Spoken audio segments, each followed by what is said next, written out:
Merdeka. Kita berjumpa lagi di podcast Nusantara dan hari ini saya ditemani oleh Mas Doni Satrio Wibowo.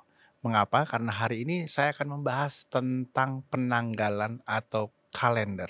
Selamat datang di studio, Mas Doni. Terima kasih. Ini bagi orang yang nggak memahami kedalaman, seolah-olah biasa-biasa saja. Ini bagi kita semua sebenarnya bicara penanggalan ini penting banget karena ini mengatur gaya hidup, pola hidup kita sebagai manusia ya. Dan hari ini senang sekali Mas Doni hadir menjelaskan pada kami tentang sejarah, Nggih, konsep, terima pemikiran tentang sami-sami. penanggalan. Kita sebutnya penanggalan atau kalender? Umumnya sih penanggalan ya kalau di kamus bahasa kita. Kalau kalender kan kata serapan. Ya, ini dipelajari di UI, Mas Doni dari UI ya? Saya S1 di UI ya. Karena saya satu sastra Jawa ya. Ya mau tidak mau ada itu naskah-naskah. Saya Ya, kan S1 dulu filologi ya naskah kun. Ada naskah-naskah yang khusus memang bicara petungan. Petungan itu perhitungan itu primbon itu penanggalan. ya, ya, ya. Ada Pak Wukon gitu tentang bicara wuku dan lain-lain. Ya, ya, kita gali itu lebih Iya, dalam. Tapi kenapa hari ini kita menggunakan penanggalan apa kita sebutnya Masehi? Masehi ya. Masehi ya. Dunia atau Indonesia ya, mungkin Indonesia saja. Minimal setahu saya mengenal 3 jenis penanggalan. Ada Masehi, Hijriah, dan Jawa. Penanggalan Jawa. Jawa. Nah, kenapa kemudian sekarang kita menggunakan penanggalan Masehi? Ya sebenarnya, kita tidak bisa menolak dinamika sejarah ya. Ya. Kita pernah menjadi koloni bangsa Eropa, lalu masuknya Masehi kan dari situ. Kita sudah lama ikut administrasi modern yang, administrasi itu ditatanya dengan penanggalan Masehi itu. Ya kan dulu liburnya Minggu kan udah dari zaman kolonial kan liburnya Minggu.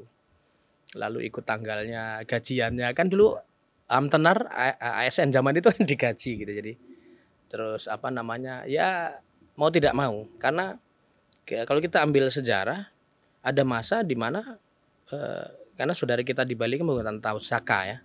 Ada masa ya memang belum ada tahun Saka ketika kita masih era megalitik kan Betul. masing-masing etnis menggunakan penanggalannya masing-masing. Seperti masih kita bisa jumpai ada penanggalan Batak, penanggalan daerah-daerah lain secara etnis lokal. Oh, Tapi lalu masuk menjadi Emporium Hindu-Buddha di Nusantara, digunakanlah tahun Saka. Nah, ketika masuk pengaruh dari Timur Tengah, digunakanlah Hijriah, kan begitu. Lalu ketika masuk pengaruh kolonial, masuklah Masehi. digunakanlah Masehi. Ya itu secara natural begitu dinamikanya. Nah, kalau bicara adaptasi, kemudian hari ini kita mengenal dua jenis penanggalan yang lain, Hijriah dan Jawa. Dan ini seolah-olah kalau kita ngelihat kalender selalu berdampingan ya dengan Ya. Masehi ya. Sebelum kita masuk ke dalam 3 penanggalan tersebut, lalu apa yang terjadi sekarang dengan penanggalan-penanggalan dari daerah lain? Apa yang kemudian dilakukan? Apakah kemudian hanya menjadi sebagian ritual saja atau ada sebagian yang mungkin punah? Ya sebenarnya kalau yang dalam konteks pemahaman umum dunia ya tentang budaya, termasuk yang katakanlah kita mengutip UNESCO, value-value budaya UNESCO bahwasanya setiap entitas budaya itu berhak mandiri menggunakan identitas, ekspresi budaya masing-masing tanpa harus hanyut atau diikutkan dengan warna budaya yang lebih besar.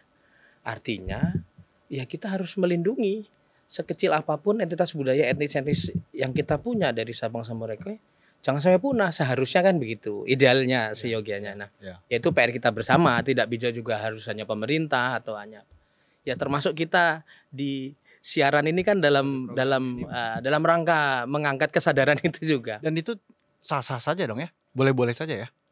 Ya itu Katakan kan tadi tahun Saka di Bali ya kemudian itu kan asasi dalam konteks identitas ya, budaya kan. ya. Apalagi kalau di Bali terkait dengan keagamaan juga kan, terkait dengan upacara agama mereka yang baru berlalu kemarin Nyepi gitu kan. Ya. Jadi ya bukan hanya sah saja tapi termasuk hak asasi kan. Asasi dalam berbudaya, berekspresi budaya dan lain sebagainya. Tadi kita akhirnya sebut tokoh Sultan Agung Hanyokrokusumo. Ya.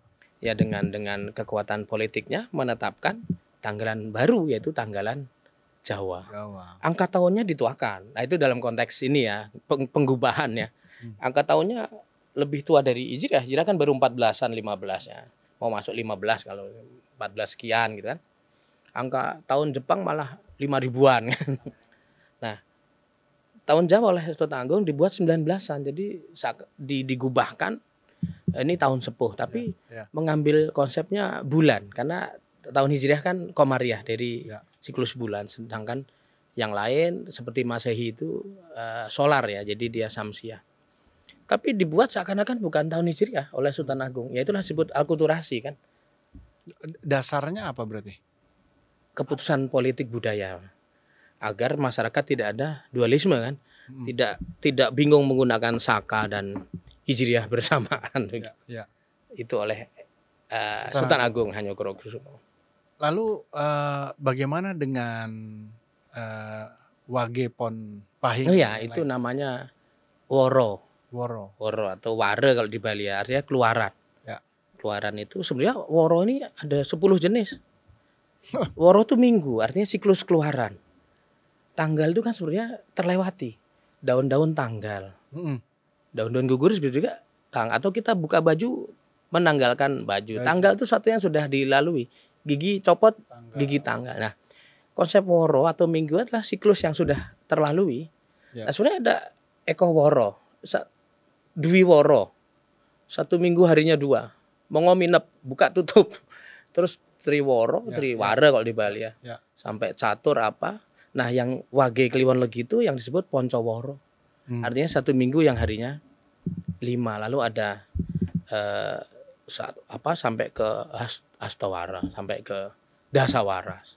1 minggu harinya 10. Tapi oleh yang diambil oleh penanggalan Sultan Agung ini umumnya hanya 3. Walaupun yang lain masih ditulis tapi tidak terlalu populer. Yang populer tadi Poncoworo itu Pahing Pon Wage Kliwon Legi 1 minggu harinya 5. Lalu Sabtoworo 1 minggu hari 7. Karena ini sangat global. Semua pakai 1 minggu hari 7 tuh.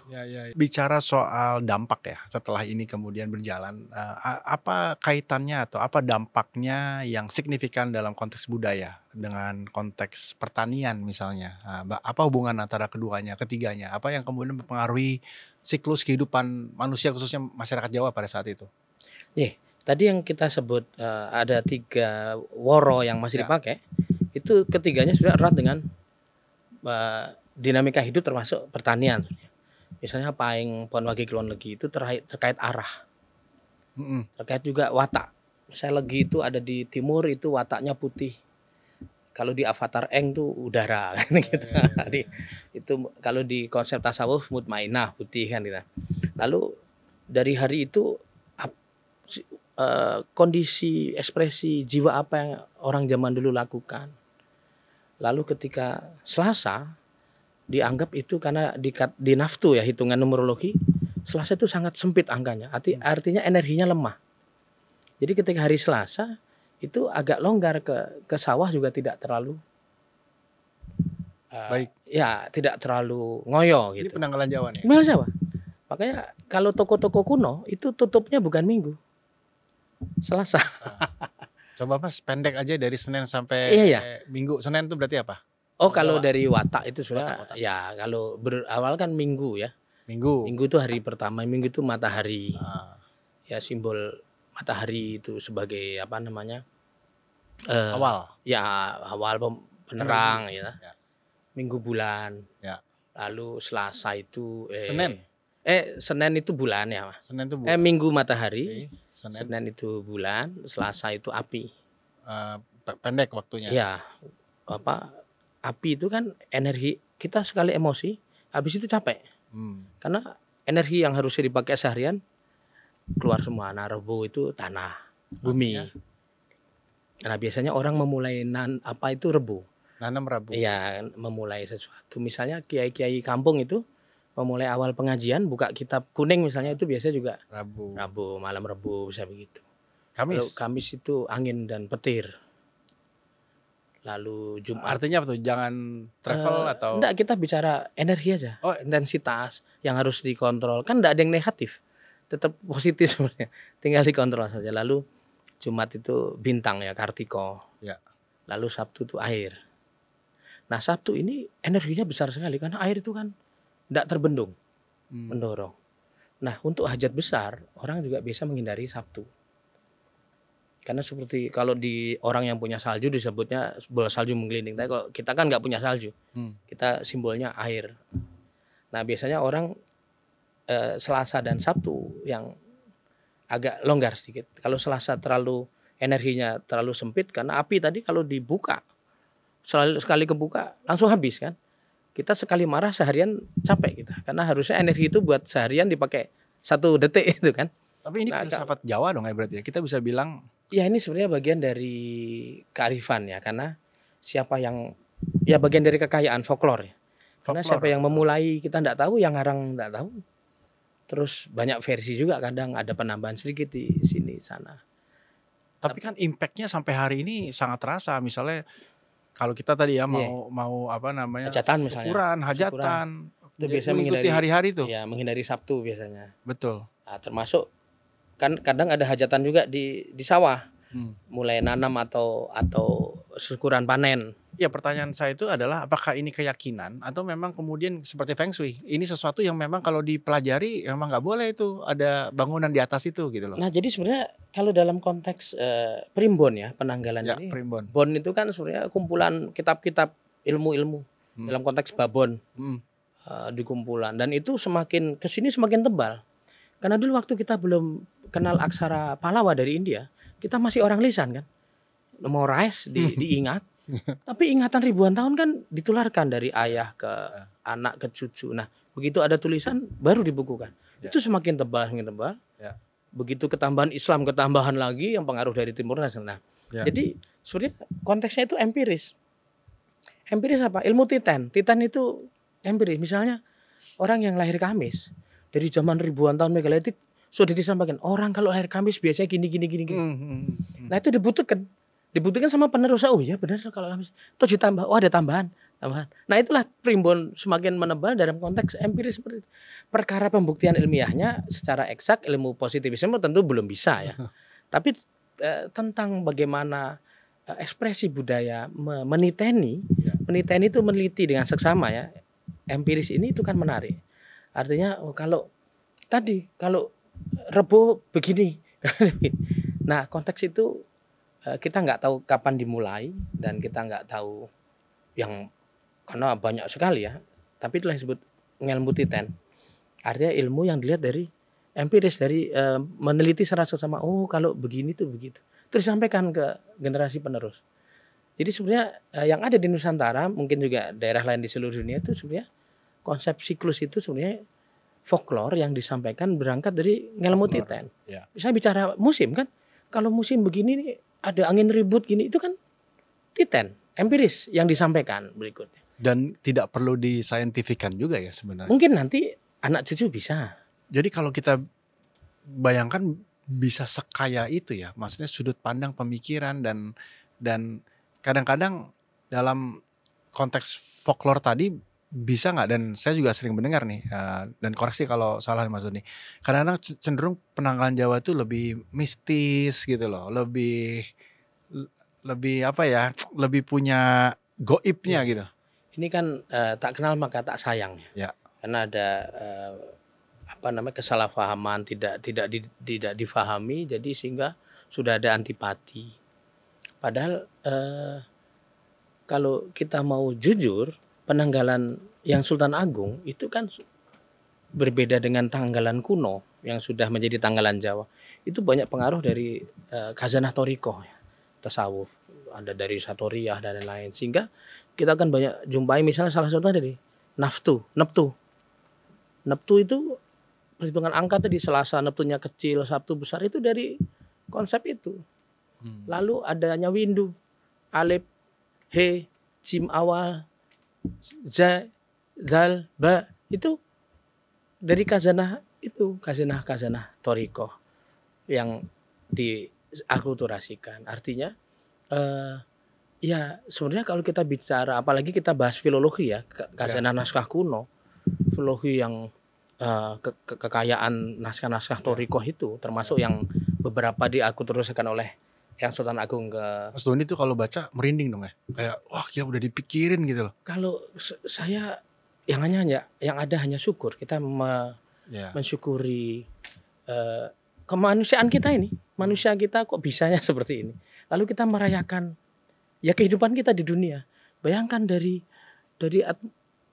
tata surya yang tadinya matahari masih gas, terus cuil-cuil jadi gumpalan gas, jadi planet-planet, jadi buminya tadi masih magma cair jadi keras, terus mulai makhluk bersel satu, lalu jadi manusia yang seperti itu kan patut kita syukuri dan kita rayakan. Kita Homo sapien ini, masa modern bisa seperti, karena sesama makhluk purba, Homo sebelum sapien kan tidak memahami antara keseimbangan materi energi, antara jasad dengan ruh. Mereka hanya praktis pragmatis. Yang bisa begini kan sebenarnya Homo sapien. Nah kalau masih ada Homo sapien, kita manusia modern tidak menghargai sisi bagaimana pendekatan dari leluhur kita ke arah sisi energi, sisi hal yang misteri, yang itu kan berarti apa mundur ke makhluk purba sebelum, kan pertanyaan kita ke situ. Karena Einstein pernah bilang, saya kutip juga, insting manusia itu adalah gift atau talent terbesar dari alam semesta itu. Tapi manusia kadang sering lupa, hanya mengacu kepada rasio, yang sebenarnya rasio itu memang pelayan yang taat, pelayan yang setia untuk melayani instingnya manusia yang tidak terbatas sebenarnya. Nah tapi kadang kita lupa, padahal yang bicara Einstein itu gitu. Nah jadi disitulah sisi di mana kalau kita menutup hati atau pikiran kita dari hal-hal yang sebenarnya kita bisa dalami, itu sangat rugi kita sebagai manusia. Menarik dalam konteks kemanusiaan, justru kadang-kadang kita menggabungkan ketiga penanggalan itu dalam kehidupan kita. Sehingga kita, kata kunci tadi yang saya suka, merayakan setiap momen itu. Hijriah, kita merayakan hijriah. Dan itu natural kan. Itu ada gontok-gontokan, dan ini pun kelaziman karena apa? Memang ketiga itu yang paling dominan. Dalam artian secara political will kita ikut Masehi, dominan. Lalu karena mayoritas masyarakat etnis Jawa, dan itu adalah bagian dari Nusantara kan. Lalu secara mayoritas pemeluk agama Islam, sehingga kalender mau tidak mau yang umum ya tiga itu. Tapi itu kan suatu keindahan, belum tentu di negara lain bisa sesinergi itu kan gitu. Nah itu yang kita jaga, kita kembangkan, dan potensi kita ini dengan akar-akar kita ini kan tidak terhingga. Kan tidak masuk akal, akar kita jauhi, kita musuhi, tapi kita malah gandrung dan menyiram, memupui akar pohon lain, kan nggak masuk akal. Pohon kita sendiri dibiarkan busuk dan tumbang. Padahal jati diri kita atau eksistensi kita di dunia global, kita sebagai negara bangsa kan akar kita ini. Nah disitulah kenapa dalam konteks penanggalan ya secara umum kita berjalan melihat hari. Kalau dulu tanggalan lama itu kan disobek, ya itu tanggal betulan itu. Karena ditanggalkan, disobek. Kita tidak sadar melewati, padahal di situ banyak hikmah yang kita bisa renungi kan. Leluhur kita bisa menandai ini seperti ini, dan itu adalah memori ribuan tahun yang kita mewarisi sekarang untuk kita lanjutkan dalam konsep positif ya ke anak cucu nanti. Karena yang kita punya sebenarnya bukan warisan leluhur, tapi sebenarnya titipannya anak cucu kan. Kalau ini mandek di kita berhenti, kita zolim, jahat, padahal itu kan milik mereka. Untuk modal mereka sebagai akar untuk mereka kembangkan. Kalau kita tidak menyisakan akar kepada anak cucu generasi menerus, lalu pohon apa yang dibangun sebagai bangsa? Nah itu yang dalam konteks penanggalan. Justru bukan pada sisi astronominya atau sisi dunianya. Itu kan kemampuan tadi empiris kan, niteni mongso bagaimana, karena kita di Katolisiwa yang kita mengalami musim yang berbeda dengan tempat lain, sehingga primbon kita, penanggalan kita beda. Di Cina misalnya, mereka ada Feng Shui dan itu karena gunung ada di barat, laut ada di sisi dominan selatan, sehingga kalau mereka tidur, kepala itu kasur ada di barat karena kepala lebih atas. Karena di barat ada gunung kan. Nah, di Nusantara gunung kan ada di mana-mana. Artinya dari konteks itu berbeda, karena membangun budaya kan sebenarnya geografi. Selama ribuan tahun budaya ini dibangun oleh geografi, karena geografi sebenarnya landscape budaya, bukan hanya landscape tampak permukaan bumi, Ya, tapi ya, ya. culturescape gitu. Ya, yang tadi saya sampaikan, penanggalan ini bukan hanya soal tanggal, tapi mempengaruhi gaya hidup, sikap Iya, hidup, karena budaya bicara kita. tadi, Ya, di mana bumi dipijak, di situ langit langit dijunjung. dijunjung. Oke. Terakhir Mas, adakah upaya-upaya untuk lebih mempopulerkan pemahaman ini ya, dalam konteks bukan hanya soal sisi empiris atau pendidikan ya, tapi dari sisi budayanya, antropologi, sosiologinya gitu, di masyarakat kita hari ini khususnya anak-anak muda? Ya, artinya pertama ya mau tidak mau kita harus mengikuti pola transmisi yang dinamis ya. Karena setiap zaman, jiwa zaman kan berbeda. Jadi kalau kita mau mengawal transmisi budaya, kita harus melihat setiap jiwa zaman yang berbeda ini bagaimana. Kedua, PR kita yang juga cukup berat adalah bagaimana membersihkan stigma negatif yang sudah kadung mungkin dilekatkan dengan sengaja kepada semua entitas budaya tradisional kan. Soal budaya tradisional pasti setan, Mhm. kuno, neraka, musyrik gitu kan. Padahal kan tidak. Nah, bagaimana kesadaran itu kita bangun untuk membersihkan itu bahwasanya oh tidak seperti itu. Semua kan dipelajari dengan baik akan menghilangkan kesalahpahaman. Nah, PR yang pertama di situ, lalu PR yang kedua tadi itu bagaimana kita mentransmisikan dengan baik ke generasi penerus sesuai dengan jiwa zamannya, jiwa sosialnya masing-masing. Adakah upaya-upaya itu sudah dilakukan dalam bentuk yang katakan lebih masif gitu ya? Kalau di lembaga pendidikan ya katakanlah kemudian ada fakultas-fakultas. Ya, tapi mungkin kalau hanya di kampus terbatas, apalagi di kampus tidak semua jurusan. Ya, Kalau ini kita masukkan ke muatan lokal di masing-masing daerah itu ritual sebetulnya budaya iya, dan karena kita bertanggung jawab kepada akar-akar kita masing-masing. Kalau kita menjauh dari akar, mau tidak mau kita punya kreativitas itu putus, karena kreativitas itu bersumber dari akar. Kalau kita putus dengan akar, kita hanya menjadi konsumen dari produk asing, ya, dari kepentingan global. Karena kalau kita bicara persaingan global dan lokal non global, ya di situ kan. ya, Artinya ya kita harusnya sinergi.